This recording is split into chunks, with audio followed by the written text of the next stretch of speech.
মুন্সিগঞ্জে ৩ সাংবাদিকের বিরুদ্ধে মামলা প্রত্যাহারের দাবিতে মানববন্ধন এ বক্তব্য রাখছেন বিক্রমপুর প্রেস ক্লাবের সভাপতি মোহাম্মদ মাসুদ খান এবং বক্তব্য রাখছেন বিক্রমপুর প্রেস ক্লাবের সাবেক সাধারণ সম্পাদক সাইদুর রহমান টুটুল। দেখতে থাকুন শরীফ মিডিয়ার ক্যামেরায় বিস্তারিত।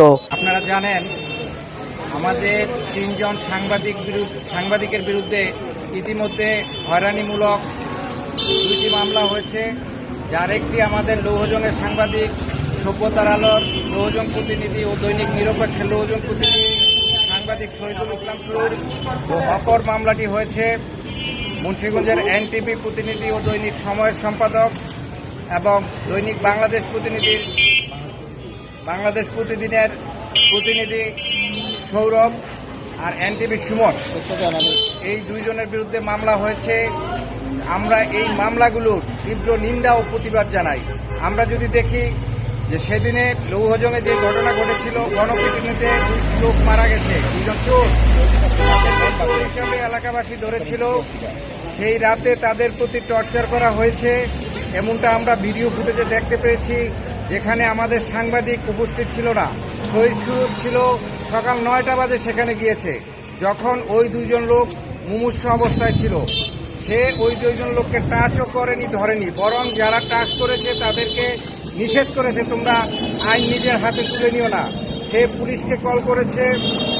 তারপরে এর পূর্বে রাত্রে যখন ওই ২ চোরকে ধরা হয়েছে তখন 999-এ কল দেওয়া হয়েছিল এবং লৌহজং থানার ২ জন দারোগার সাথে যোগাযোগ করে এখানে ঘটনাস্থলে আসতে বলা হয়েছিল। আমি মনে করি এতে পুলিশের অনেকটা গাফলতি রয়েছে। যদি পুলিশ রাতেই উপস্থিত হতো তাহলে হয়তো ঘটনা অন্যদিকে ঘটতে পারত। তাই আমরা দাবি করব এটিকে সুষ্ঠু তদন্ত করে সাংবাদিক শহীদ সুরুজকে এই হত্যা মামলা থেকে বাদ দেওয়া হোক। পাশাপাশি আমাদের মুন্সিগঞ্জের যে ২ জন সাংবাদিকের বিরুদ্ধে মিথ্যে মামলা দেওয়া হয়েছে, তারা একটি সংবাদ প্রকাশ করেছে, ঘুষের সংবাদ, যেটি সক্রিয় ভিডিও ফুটেজ রয়েছে। ভিডিও ফুটেজ দিয়ে তারা এই সংবাদটি প্রচার করায় তাদের বিরুদ্ধে মিথ্যে মামলা করা হয়েছে। আমরা এই সমস্ত মামলার তীব্র প্রতিবাদ জানাই এবং অনতি বিলম্বে এই মামলা প্রত্যাহারের দাবি জানাচ্ছি। ধন্যবাদ। সাংবাদিক রয়েছি এবং কলম সৈনিক যারা রয়েছি, তারা আমরা একত্রিত হয়েছি, একটি মানববন্ধন আমরা এখানে করছি। আমাদের উদ্দেশ্য এবং আমাদের যে চিন্তা চেতনা, আমরা আজকে রাস্তায় দাঁড়িয়েছি, এটা আমাদের কখনোই কাম্য ছিল না। আমরা যারা এই পেশায় নিয়োজিত আছি, আমাদেরকে রাস্তায় দাঁড়িয়ে দাবি আদায় করতে হবে এবং আমাদের অন্যায় প্রতিবাদ করতে হবে।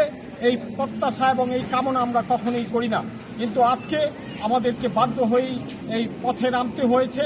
মানববন্ধনে আজকে আমাদের দাঁড়াতে হয়েছে যে আমরা ৩ জন সাংবাদিক, মুন্সিগঞ্জের ২ জন এবং লৌহজংয়ের ১ জন, এই ৩ জন সাংবাদিকের বিরুদ্ধে যে মিথ্যা মামলা এবং হয়রানিমূলক যে ব্যবস্থা, প্রশাসনকে আমরা অবিলম্বে বলবো তাদেরকে এই মিথ্যা মামলা থেকে প্রত্যাহার করার জন্য এবং তাদের এই হয়রানিমূলক এবং এই শাস্তিমূলক যে মিথ্যা মামলা তাদের বিরুদ্ধে করা হয়েছে, এই মিথ্যা মামলা যেন প্রশাসন অবিলম্বে প্রত্যাহার করে নেয়, এই দাবি আমাদের এই সাংবাদিক সমাজে আজকে আমরা উত্থাপন করছি এবং এই জন্যই আজকে আমরা এই মানববন্ধনের আয়োজন করেছি। আমরা আশা করি যে প্রশাসন বিষয়টি তাদের নখদর্পণে নেবেন এবং সঠিক বিচারের মাধ্যমে তাদের মামলা প্রত্যাহার করে নেবেন।